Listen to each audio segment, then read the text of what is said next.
Second up on Saturday, Warrington Wolves take on Hull Kingston Rovers. A repeat, of course, of that famous Challenge Cup semi-final, seemingly years and years ago at Headingley as well. I suspect that there's a huge pressure off Hull KR with something that Tony Smith said at the weekend, which I thought was, anything that Tony Smith said is worth listening to be honest.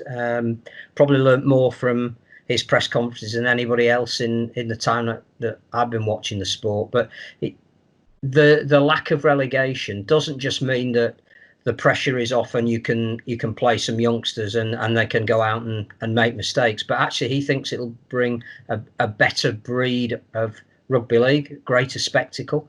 And again, if you're looking at coaches that like to promote the ball and have a philosophy of attack and are prepared to give their teams license to go out and do things, then I reckon, Hull KR will be a different team to the one that might have been inhibited if it was just them or Toronto and maybe a couple of others who might have been in the mix for going down. So I'm intrigued as to how Hull KR will play. I think there are individuals within their team, as they showed in the Derby game against Hull, with one of the tries of the season that we've conveniently forgotten because it happened in another era. That they can play, they can promote the ball, and they can move the ball. Warrington were the enigma before, shut down. They were the team that could win or lose by 30 points. I'm not sure. I think this will be a good game. I don't think there's any form line on this at all, but just to shake it up a bit, I'm going to go Hull KR because I know you're all going to go Warrington. Are you going to go Warrington, Liam?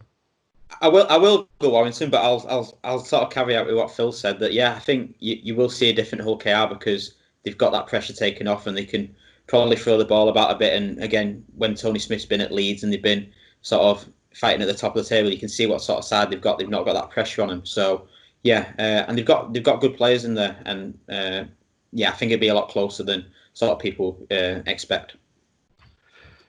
Yeah, I'm going to go. I don't know. I'm going to go an entertaining game won by Warrington in the end. Because our friend Sid's been getting some stick on Twitter, I'm going to go Hull Kingston Rovers to win that one. Stay safe, Sid.